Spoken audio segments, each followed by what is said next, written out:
Bonjour, aujourd'hui j'aimerais rappeler quelques règles simples de sécurité, des gestes à avoir au bord de l'eau pour le bien-être et la sécurité de nos amis les carpes.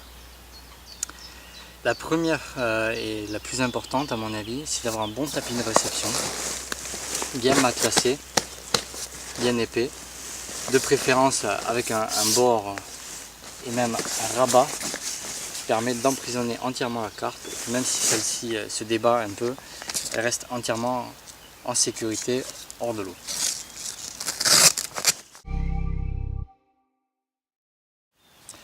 Deuxième petite astuce, c'est quand vous sortez une carpe de l'eau, ne la sortez pas avec l'épuisette comme ça, mais glissez-la de l'épuisette dans un waistling ou autre sac de pesée qui vous permettra de la sortir plus en sécurité et ne pas blesser les nageoires avec les mailles du filet. Donc là pareil, plus vous optez pour un modèle grand et spacieux, plus la carpe sera en confort. Pareil, quand vous la sortez de l'eau, toujours vérifier que les nageoires soient bien plaquées contre le corps de la carpe, pour pas qu'en levant la carpe, vous blessiez les nageoires.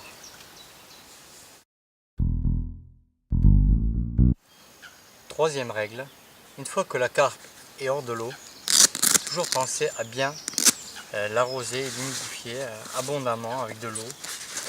Et ceci à n'importe quelle saison, et d'autant plus important s'il fait chaud. Donc toujours avoir à portée de main un contenant rempli d'eau pour arroser la carpe pour que celle-ci ne se dessèche pas et ne risque pas de se blesser par la même.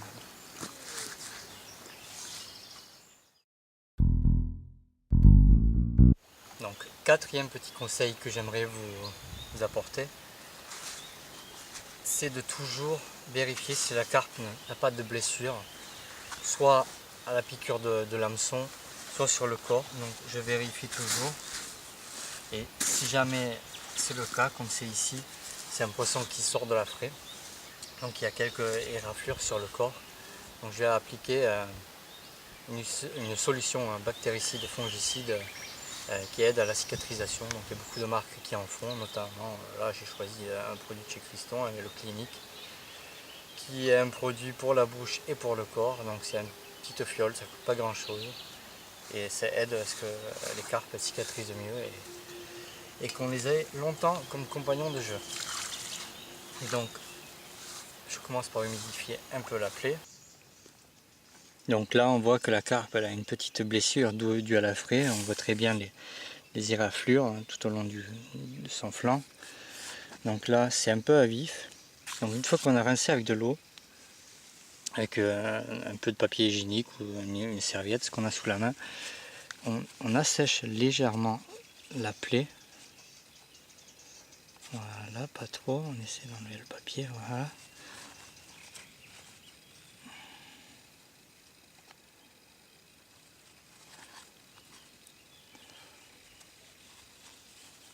On assèche un petit peu la plaie et ensuite on vient appliquer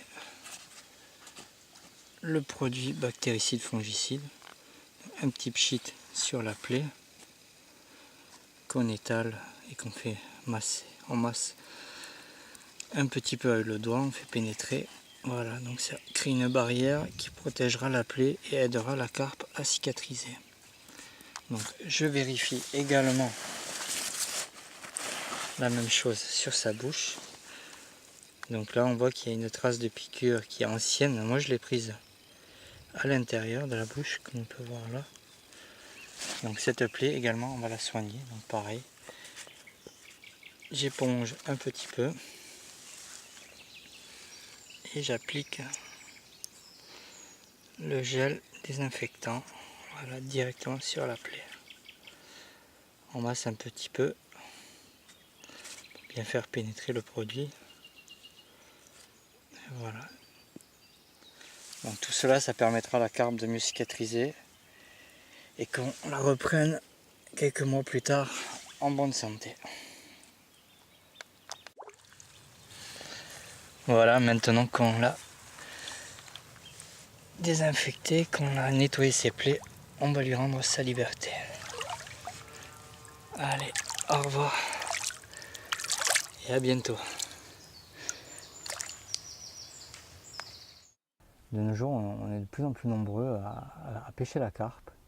Et malheureusement, encore, on voit des gens mal manipuler les poissons, donc les endommager. Donc j'espère que ces quelques conseils vous serviront. C'est quelques gestes simples qui prennent quelques minutes, voilà, et pour le respect et le bien-être de la carpe. A plus.